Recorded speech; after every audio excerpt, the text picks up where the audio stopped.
What is up, beautiful people? I'm going to be running through exactly how to land a high ticket sales role in 2026. A speed run, this will be efficient. It's going to give you exactly what you need to go and have commission months like I have here as shown through my personal bank statements. And it's going to give you everything you need. Like genuinely, if you take this and actually implement on it, there is no reason you can't land a high ticket sales role and be crushing in the next 60 to 90 days. So I'm going to go through exactly what works. I have a full 6-step system. So stay tuned. There's a lot of source in here. It's going to help you. Let's dive in. Okay, most people trying to land a high ticket sales offer are doing it completely wrong. They're firing off the same application, the same Loom into the void time after time. They're getting ignored and they convince themselves that, oh, the market's saturated. No, you're just not taking responsibility. You're doing the same thing that everyone else is doing. I've been on both sides of the table. I have closed and generated over $6 million in high ticket sales myself. And I've sat on the other side as a sales manager, actively reviewing Loom applications and making hiring decisions. I've probably reviewed a few thousand Looms at this point, honestly. Like, I've seen so many,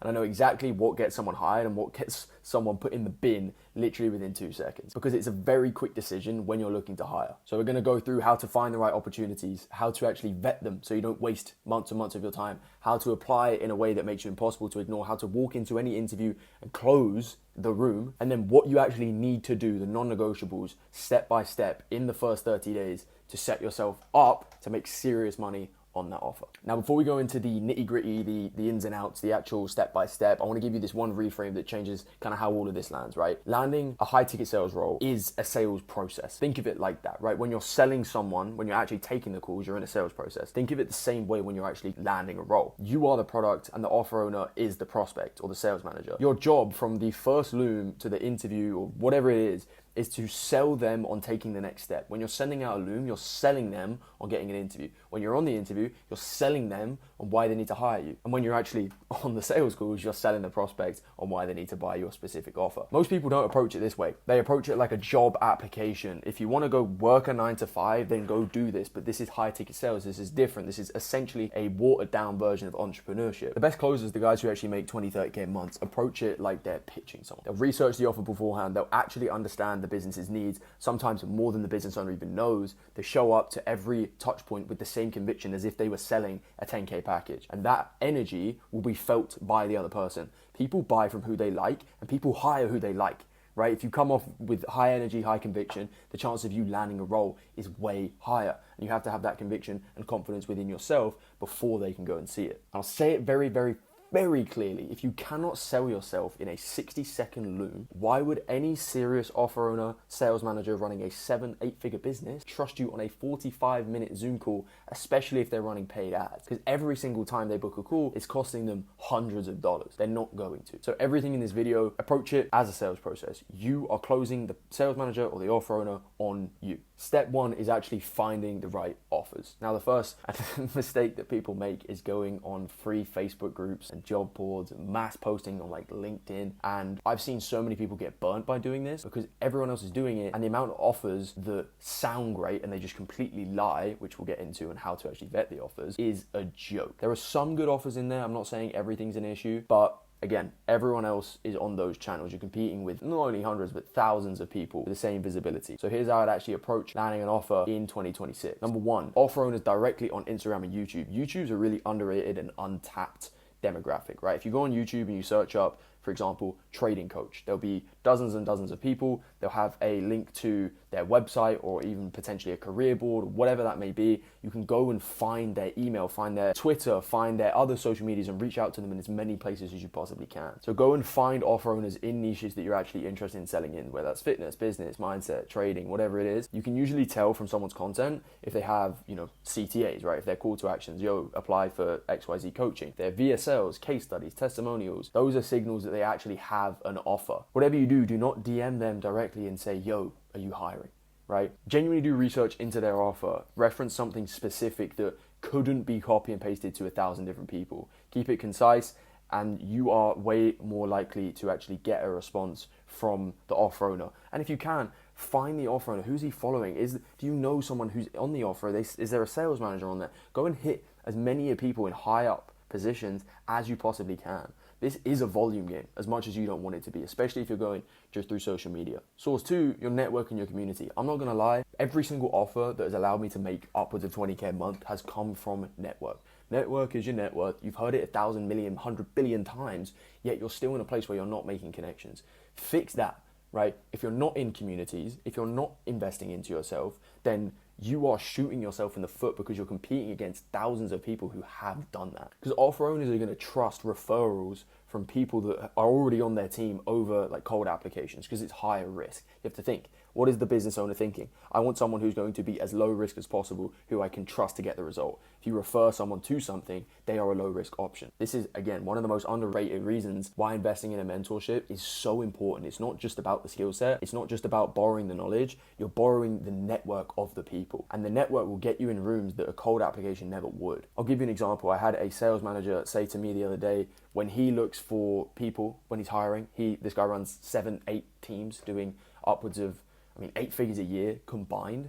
If he sees someone from STS, from Set the Standards, he knows that they're getting the right training. He related it to an Ivy League school, right? This is his words, not mine. If you applied for a job and you went to Harvard and you mentioned that, immediately people are thinking, okay, cool, he's associated with something that is high quality. So I know and I trust and I believe he may not have all the credentials, all the skill set, all the results right now, but he's getting the training to get there. You cannot rely on that because you still have to become the person who's worthy of actually getting to 10K a month, but it will get your foot in the door. And number 3, vetted offer boards. Now, the mentorship and the community that you join should have offer boards, right? Inside of a new standard, we have daily updated offer boards, vetted opportunities, so students aren't going in blind and like applying for roles that say 10K a month OTE, and then you get in there and they've closed one deal in the past 3 months for 3.5K split over 6 months, right? If you're not in a program, question yourself. Why are you not investing into yourself? It doesn't have to be with me. I don't care. Find someone who you know, like, and trust and actually believe in,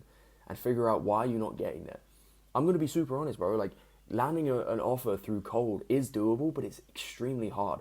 Why would you want to fight an uphill battle when you can pay to get in the door and pay to get around people who are doing what you want to do? Invest in mentorship, especially if you're on a sales call, right? Because if you can't invest in yourself, if your fears and doubts and uncertainties are stopping you from investing into yourself, how the fuck are you going to get people over the line when they're fearful of investing into themselves? It's incongruent. It won't work. So that is how to actually find the right offers. Now we move on to step 2, which is vetting the offer.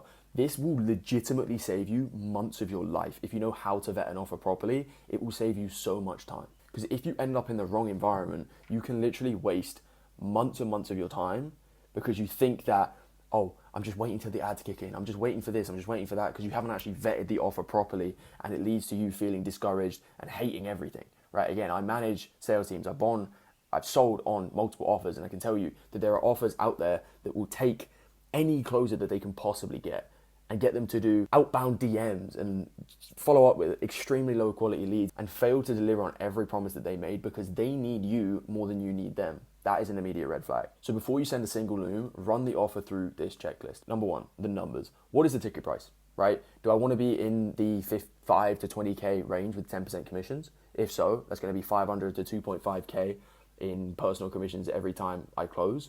What does the average month actually look like? Not the best month that they're saying, the average. This is on an interview. If you ask someone their numbers, right, their call volume, their cash collected, and you ask them for proof, obviously in a polite way, like, hey, look, by the way, I know there's a lot of people who lie in this space. I don't want to be one of those guys, and I don't obviously want to be, I don't want for you to be one of those guys. Like, can you show me that these numbers that you're telling me are actually the case? And if they say no, that is an extremely bright red flag that they are lying and they're just trying to get you in. What's the call volume, right?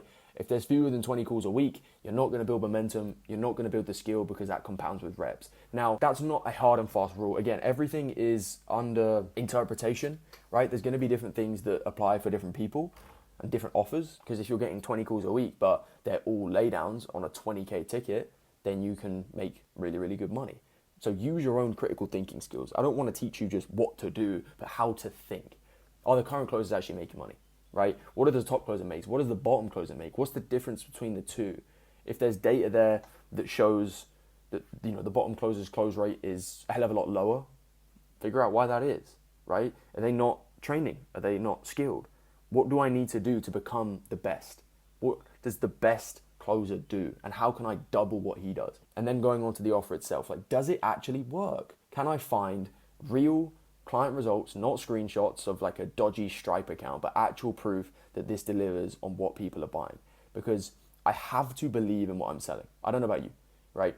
If I don't believe in something, I physically cannot do it because I have no conviction. I'm not going to help this person overcome their limitations and their fears if I don't believe in the thing that it's actually going to help them get there. Because imagine someone buys something and you had this great conversation and it's a complete scam. And the person comes to you and say, hey man, like I trusted in you and this offer is shit. I personally couldn't live with myself. I don't know about you, maybe you can. Is there financing available, right? We're in 2026. Most people have no money. Financing is essential. Affirm, Klarna, Split It, anything that will allow you to close more deals. Especially at higher ticket prices, finance options can make a significant difference to your commission and your close rate. And this is one of the most slept on, the founder and the team. Is the person actually reputable? Is it some Miami kid who just flexes cars and a lifestyle? Do they put out genuine, valuable content? That is a big indicator whether or not you should go with someone. The quality of the founder's brand tells me everything about the quality of leads that you'll be getting on your calendar. Who has the most money typically? Older people. So if you're speaking to a younger demographic, it's not to say that there's not guys with money, but if you want to think about how can I sell a higher ticket package, right? If you're looking at a 10K package and the guy, he's got the broccoli hair and he's just flexing Lambos, how many people are actually going to be able to afford that from his 17 to 20-year-old audience? Probably not many. What is the demographic of the buyer? Older, more established audiences typically have more money because they've had more time to accumulate it. Is there structured onboarding and sales management? Or are you just going to get thrown in the fucking deep end with zero support? What does the ramp up period look like? These are questions you need to be asking. How do they manage the hiring process? That is going to tell you everything about how they manage the sales floor. If it's like, yeah, I guess we can bring you on, and they don't really have anything other than that, it just shows there's a lack of structure and things might get blamed on you if they don't work out. Especially if you're not newer to sales, you want to get on an offer that's just going to allow you to focus on the one thing, which is getting good at the skill. Here are some red flags that should make you walk away immediately. Vague, evasive answers when you ask about lead volume, close rates, what reps are earning. They need to be able to share this and show you proof for me to believe it. That's how I'm looking at it. Again, what does that show you? It shows that you're detached. If you don't need the offer, I want to confirm it. I want to vet it.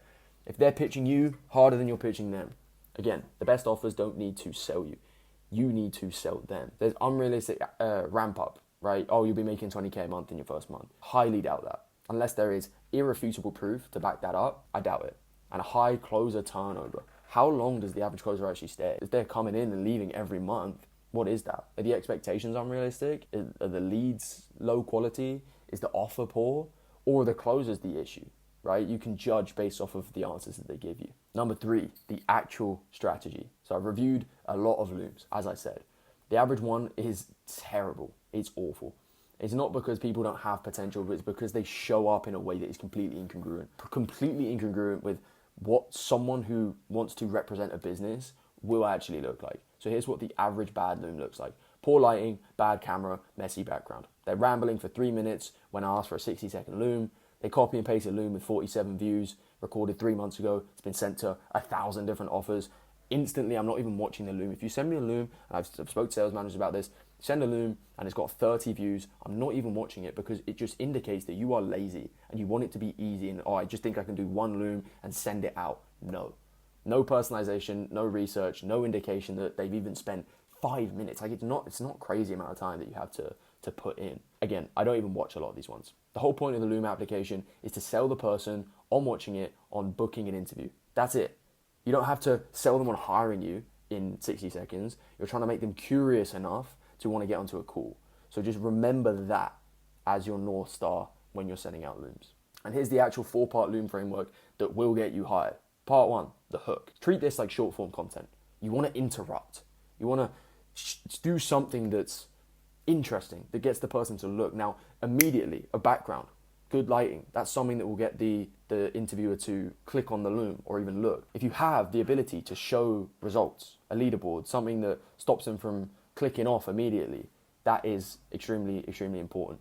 Don't waste it with, oh, hey, my name is da-da-da-da. They don't really care. One thing you can do if you don't have experience is just highlight and indicate that this is made for them. Hey, I'm applying for XYZ business model or XYZ offer owner's name. This is a Loom for XYZ business owner. Shows that you've actually put in the effort to create an individual Loom. Bring in your track record. real proof, commission screenshots, close rate data, leaderboard position. If you're brand new, use results from other industries. Whatever you've done, I'm sure you've done something difficult in your life. Have you sold door to door, B2B, insurance? How much have you personally invested into developing your skills? Again, the fact that you've invested thousands of dollars into coaching tells me that you are serious. If you're not willing to invest in yourself, why would any owner, sales manager invest leads, time, and energy into you? If you can't invest in yourself, you can't put your money where your mouth is, why would someone believe you that you're going to do all these things and come into their business? Part 3, character. Now, you don't want to just say you're hardworking, but you want to show that through a specific anecdote or story. Maybe you competed in high-level sports. That is always an indicator that you have done hard shit. Like guys in our community, when someone says, oh, I used to play basketball at a high level, or I used to play football, or I do this, like awesome. The same shit that allowed you to see success with that will translate into sales. For me, I had lost like 20 kg when I was 16, 17. That was something I included in my Looms. Now, it's not direct in terms of sales, but it shows that, okay, I know how to do hard stuff. Demonstrate coachability, conviction, but through energy and tonality, right? If you're sat there like, yeah, I'm super coachable, I want to work hard, I want to be the best, just let me know, that'd be great, thank you. You sound like you want to off yourself. Like, why would I hire you? Where if someone comes in with full confidence and conviction and smiling at the camera and maintains eye contact, and they show through their tonality and their just the amount of conviction that they have in themselves that they're going to come in and crush it. I want to be the best closer on your team. I'm going to do whatever it takes. I'll dial old leads. I've invested $10,000 into myself, into my coaching. I'm role playing, I'm training, I'm practicing every single day so I can come onto your offer and make you a ton of money. What do you think is going to stand out more for a business owner? Part 4, the CTA. Reference something specific, right? A testimonial piece of content, something that they've spoken about publicly, shows you've done research, and then ask for the next step clearly. Hey, I'd love to show you what we can bring to the team. Let's schedule a call. Let me know the next steps and we can make some money together. And that's it. 60 seconds, done. Simple. If you do that, you master those fundamentals, you will land a role. Okay, step 4. Now you've actually got the interview. Again, the interview is another sales call. It sounds obvious, but people don't operate the belief when they're actually in them. They go passive, they just answer questions, they wait to be evaluated. That is not how you close. They are a prospect, the sales manager, the offer owner. It's someone you have to close on bringing you on. Your job is to close them on hiring you. And that means bringing the same intentionality, preparation, and the same conviction to a conversation that you'd bring to a 10K deal.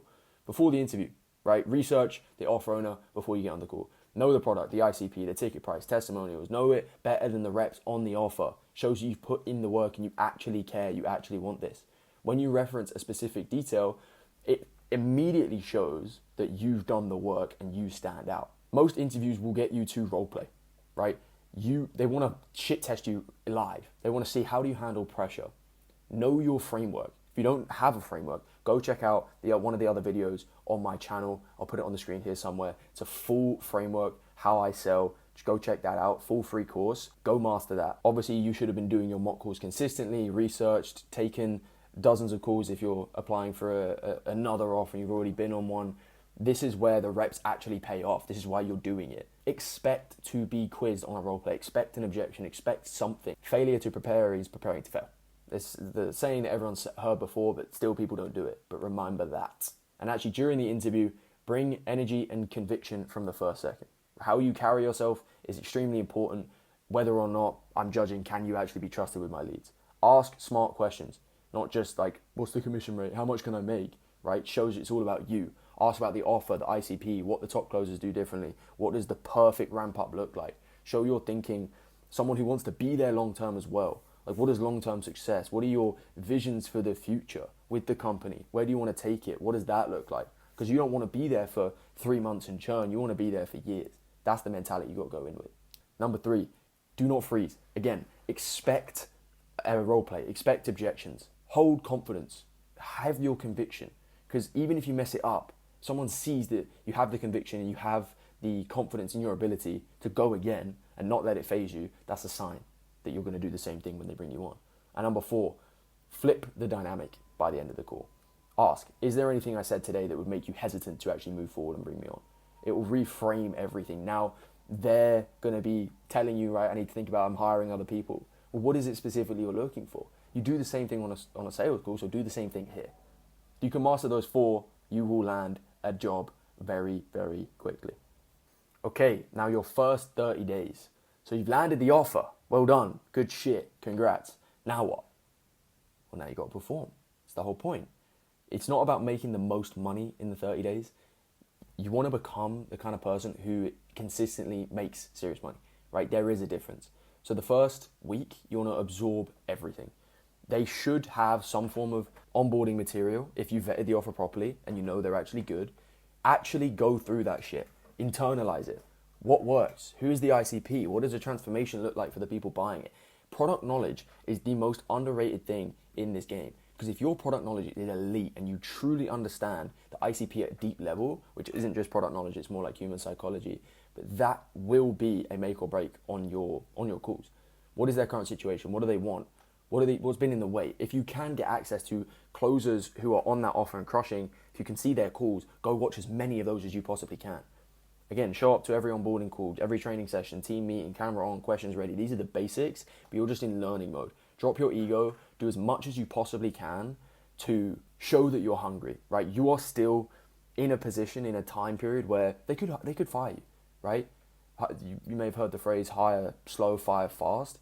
If you don't show up in the best way here, you could potentially risk getting fired off an offer and it would be completely your fault. Over communicate as well, right? Make sure that you are the one asking as many questions as you possibly can on a consistent basis. In week 2, get your first reps in. Your first calls, you're going to feel uncomfortable. That's normal. I've seen people who hesitate from landing an offer because they know that the first calls are going to suck. You're just delaying failure, which is going to, essentially you're just failing now. By delaying failure, you're failing already, which is just a stupid way of thinking. So bring the energy, bring the conviction, even when you're still finding your feet. You can choose to have conviction. Record every call, obviously review them. What did you miss? Where did the energy go flat? Where did you rush? Identify. Don't just cherry pick leads. Do what you can to do even more. Go and dial no-shows from previous sales reps. Go and call opt-ins. Go and triage your leads. Make sure they're showing up. Make sure you're doing every single thing to where the sales manager is like, cool, I've got no issue with XYZ name. By week 3, you should have a clear picture of where your framework is working, where it's not. What is going flat in discovery? What objections are you handling well? Which ones are you not handling as well? Get your calls reviewed by sales manager, offer owner, coach. Get eyes on your calls because you don't know what you don't know. You can't see your own blind spots. Somebody else reviewing it will find things in 10 minutes that you just would never pick up. The gap that I see most consistently at this stage is the discovery isn't deep enough. You're staying surface level. The prospect isn't emotionally invested. The gap between where they are and where they want to be isn't built. You don't have an understanding. It's still a foggy window. You don't have a clear picture. And that will completely ruin the rest of your call, no matter how good your objection handling is. So make sure you're focusing on discovery and getting as deep as you possibly can. Also, give it 2 to 3 weeks when validating an offer. Do everything you can in that first, even month. Is the volume there? By this time, you should have a clear understanding. Is the support structure what they said it would be? Give it full effort for 3-4 weeks and assess honestly. If the volume's there and the offer's solid, you have to go all in. You should already be all in, but remain all in.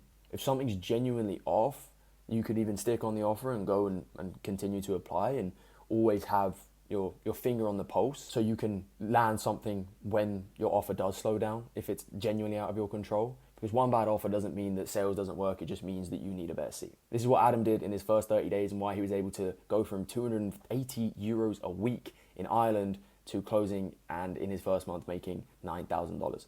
He moved with aggressive speed. As soon as he understood the framework, he went and applied. He went and got an offer. He didn't wait until he felt fully ready. Ready is not a feeling, ready is an action. And when he was on the offer, he was doing everything he possibly could. He was dialing no-shows, he was calling old leads, just creating momentum, revenue-driven actions. He treated it like his business, and that's what allowed him to see success quickly. So that is the full system.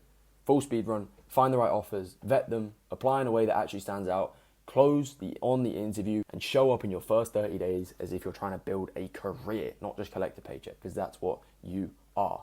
Everything I gave you is actionable right now. You do not need anything else. Stop looking for other reasons. Make this the last video that you watch today. If you're genuinely serious about landing high-ticket sales roles, go and use this. Go and apply. It's not fun. It is boring. It kind of sucks. That's the point. Because I know right now, like, everything makes sense. But there is a very big difference when you're actually 3 weeks on an offer and it's not quite what it cracked up to be. You've had a run of bad calls. You don't really have anyone in your corner that's been through it. have a Loom framework that works, but nobody's reviewed yours. They don't know what's working well, what's not working well. The offers you're applying to kind of suck. You don't know anyone on the inside of the office. You're going in blind every single time. Now, this is why we launched a new standard. Myself and Kurt, my business partner, we closed well over $10 million across the space. We have a daily, updated, vetted offer board, so you're not guessing what good offers look like. I will personally review your Looms and make sure that they are good and allow you to get on an offer. When you're on an offer, review your calls consistently, show you what's working, what's not working, and you have a community of people that are genuinely trying to win and all pulling in the same direction. So on those tough days when you don't feel like going, you're there because you know that other people are doing it as well. Again, Adam made 9K in his first month. Lucas landed 9 interviews from 30 Looms. Tola had his first 1K day starting from 0 in 6 weeks. And that's where I want you to get to. So the link's in the description. Go check out a new standard. See if it makes sense for where you are. If it does, go apply. Go speak to me. We'll have a conversation. You can DM me on Instagram. It's Frankie Isaac. If you want the full system behind everything, mindset, 5-step discovery, objection handling, there's a free course linked to the top of the description as well. Go watch that too. I'll see you in the next one. I appreciate you.